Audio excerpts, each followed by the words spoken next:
Talk to me a little bit about the album, Book of Ryan. Yeah, Book of Ryan. It's I think it's my most complete body of work. Like I was telling my bro earlier, it shows every single layer of me as a person.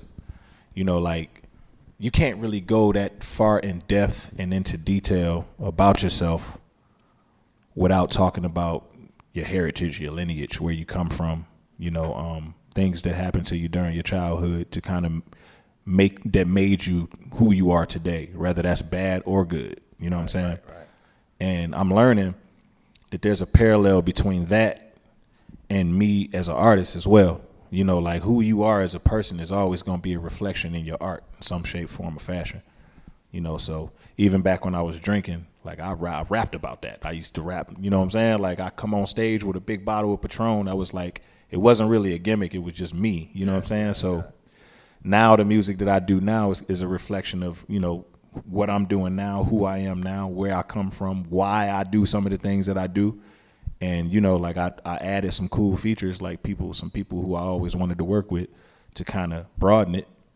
And that's where we at. That's what's up, man. And speaking about that, the drinking, man, 5 years? Yeah, it'll be 6 years in September. 6 years, man. And I want to commend you on that as well, and being so vocal about that, man. Thank you, man.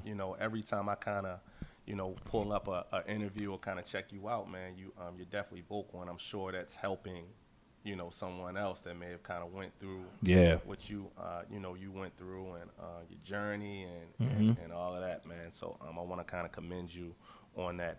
Back to the album, though. Album 7? Seventh. This is the 7th album. 7th album. And that's just solo album. 7th solo album. Good Lord. Good 7th Lord, solo man. album. 7. I got 2, 3, 4, I got 4, 5 other albums too. I got two group albums. Good. We actually did 3. The third one just not coming out, and then I did 2 with Prime. Oh my God. And then I did 1 with Bad Meets Evil. You always seem to have like these dope beats, and I'm gonna exclude Primo from this conversation. So, Okay. Of course, that's He's a that's given. That's He's the a cheat given. code. You know what I mean? You're gonna get the dope Primo joints. But what's the process of like picking the beats, man? Like even for this particular album, was it any Primo even? Was no Primo on this? Yeah, I didn't think I heard any. Because we did Prime so close to Book of Ryan, so Prime album. Yeah, we did it so close. So I mean, the process is just the actual process is like no formula. Like no formula is what the process is. Like no way of looking at it like I need this kind of beat. It's just like I kind of knew going into this album what I wanted to say and kind of like how I wanted to hear it. And I didn't know what that was until I heard it. It was like one of them things, everything was just about feel. I didn't do a lot of thinking with this album at all. Like when you listen to the album, you won't really hear my brain at work. You know what I'm saying? You're going to hear my heart. You're going to hear my heart. You're going to hear how I feel.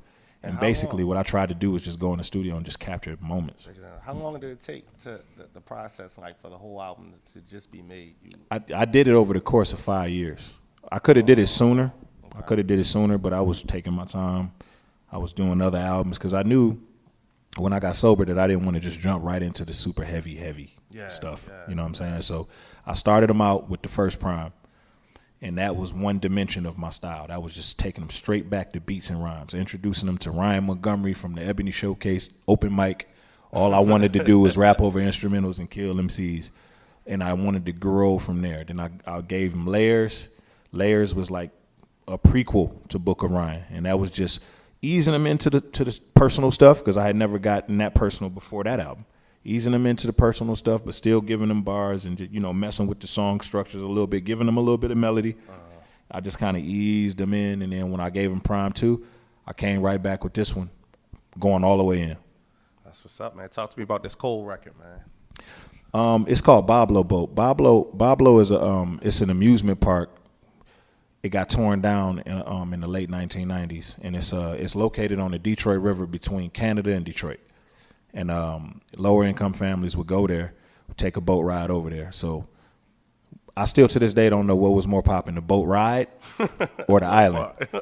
You know, and it's just I was down there with Cool and Dre in Miami, and they played the beat, and the sample was saying Ferris wheel, and it just started jogging my memory, and I started getting all these reflections of just that feeling that we had when we used to go to Boblo. We had to make a whole day out of it, so it was like considered like a family trip. We might as well have been getting on a plane going to an island. Like, it took a whole day. Everybody was exhausted when it was over with. Everybody got along. My mom and daddy didn't argue. You know, like, it's just good memories, man. Going out there doing freaky stuff on the boat with girls, like getting numbers on the island, and just, you know what I'm saying? My big brother telling me, go get her number.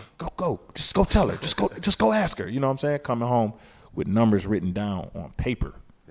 That's super. You know what I'm saying? Like, back in the day when we had to have girls write the number down. You know what I'm saying? Like, and just coming home feeling good about myself, you know. So that was one of the examples of, like, the good stuff that happened to me. And I talk about the bad stuff too, you know, and all of these things shaped me into who I am today. There you go. And that kind of explains the video then. Yeah. With the carnival. Yeah. So Cole directed the video, and he after we finished the song, he was just like, bro, this is classic. Like, you gotta let me. He was like, you gotta let me direct this video.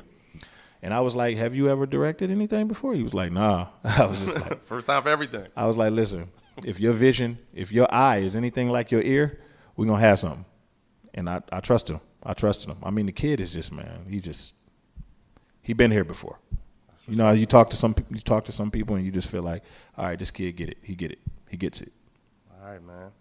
I want to, before we wrap up, man, I want to play this. I don't want to say a game, but I want to say a few words, man, and I want you to tell me the first thing that kind of comes to your mind. Okay. When I say these words, okay. Hip-hop. Man, for some reason, I don't know, it's because I was talking about this yesterday. This is going to sound so cliche, but I immediately thought a Crush Groove. I don't know, bro. Like, I don't know. It's like, I guess that shows my age, but I immediately just thought of Crush Groove, the scene when LL come in with the radio. That's what's up. Nothing wrong with that, man. I mean, ain't nothing wrong with it, but it just sounded a little cliche. It sounded a little cliche. Ain't nothing wrong with that. Donald Trump.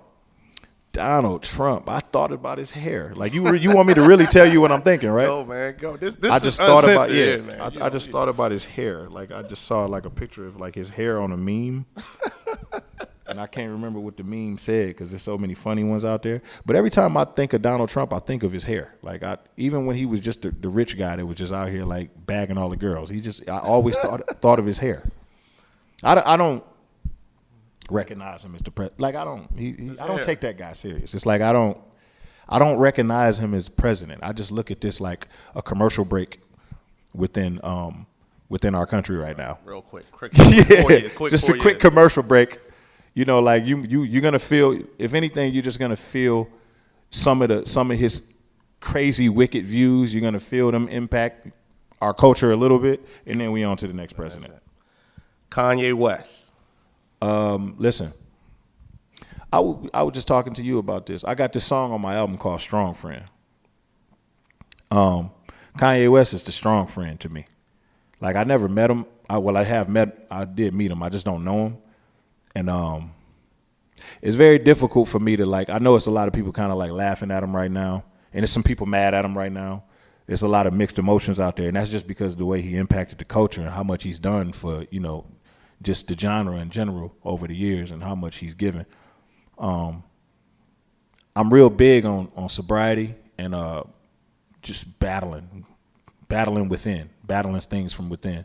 And I think I'm pretty good at being able to tell when somebody is battling something, somebody is fighting something, struggling with something. And I feel like he's struggling with something, you know. And I think this is the time for whoever he looks up to. This is the time for them to step in.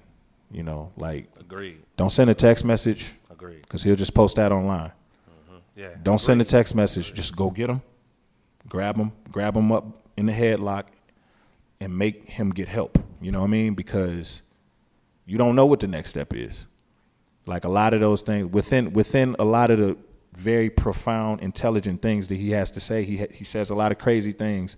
But within all of that, I hear cries for help. I see cries for help. you know, and it's kind of sad for me to watch. You know, I wish it was something I could do, but that's what I think of every time I hear his name now. And the last one, Detroit. Detroit, I think a resurgence.